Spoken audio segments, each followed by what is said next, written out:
మీ views కోసం ఒక అమ్మాయి జీవితాన్ని రోడ్డు మీద వేయాలి. అది మంచిగా చెడ్డ ఆలోచించరు, ఇష్టం ఉన్నట్టు కామెంట్స్ పెడతారు. మా అమ్మ నాన్న నన్ను చిన్నప్పటి నుంచి ఒక్క మాట కూడా అనకుండా పెంచిర్రు. కానీ ఈ రోజు అడ్డమైన వాళ్ళతో నేను మాటలు పడుతున్నాను.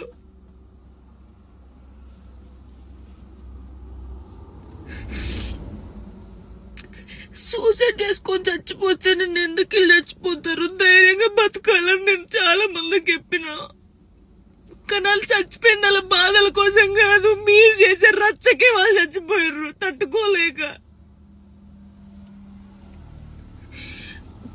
నాకు ఈ రోజు అనిపిస్తుంది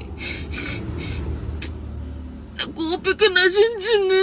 నేను చూసి చూసి వీడియోలకి నా వాయిస్ కి గలీజ్ వాయిస్ పెట్టడం, మీ అమ్మ అని తీసుకొచ్చి మీ అమ్మ వాయిస్ కి గలీజ్ మాటలు పెడితే మీకు అప్పుడు అర్థమవుతుంది బాధ.